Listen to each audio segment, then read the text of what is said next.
ایک اعتراض کا جواب دیتا چلوں۔ بعض لوگوں کو غلط فہمی ہوتی ہے کہ حدیث کے اندر لفظ سنت آیا ہے تو قربانی بھی سنت ہے۔ ہر جگہ پہ سنت کا معنی سنت وہ والا نہیں ہوتا جو ہم سنت لیتے ہیں۔ سنت کا معنی ہوتا ہے طریقہ، راستہ۔ سنت کا معنی طریقہ اور راستہ ہوتا ہے۔ ہر جگہ پہ وہ سنت نہیں ہوتا جس کو ہم سمجھ لیتے ہیں بس قربانی سنت ہے، کرو تو کرو، نہ کرو تو کوئی مسئلہ نہیں ہے۔ قربانی واجب ہے، اور اس پہ میں نے آپ حضرات کے سامنے حضرت حسن بصری رحمۃ اللہ علیہ کی تفسیر رکھ دی ہے۔ حضرت حسن بصری رحمۃ اللہ علیہ وہ تابعی ہیں، پہلے تو ان کی بات بھی حدیث بنتی ہے۔ یہ وہ تابعی ہیں جن کو نبی کریم صلی اللہ علیہ وسلم کی اہلیہ حضرت ام سلمہ رضی اللہ تعالیٰ عنہ نے دودھ پلایا تھا۔ حضرت ام سلمہ رضی اللہ تعالیٰ عنہ نے ان کو دودھ پلایا تھا، یہ وہ تابعی ہیں۔ تو انہوں نے فرمایا قربانی واجب ہے۔ تو یہاں پہ جو سنت کا لفظ آیا ہے اس کا معنی ہے طریقہ، کہ قربانی ابراہیم علیہ السلام کا طریقہ ہے۔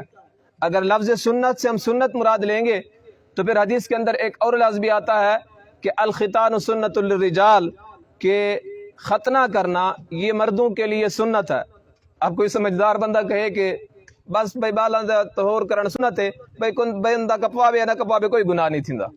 وہاں پہ ہر بندہ سمجھتا ہے کہ یہ سنت نہیں بلکہ ضروری ہے، اس کو لازمی کیا کرنا پڑے گا، ختنہ کرنا پڑے گا۔ تو بعض دفعہ جو لفظ سنت آتا ہے اس کا معنی وہ والا سنت نہیں ہوتا جو ہم لیتے ہیں۔ یہاں پہ سنت کا معنی طریقہ ہے، اور جس کی تفسیر میں نے پیش کر دیا کہ یہ واجب ہے۔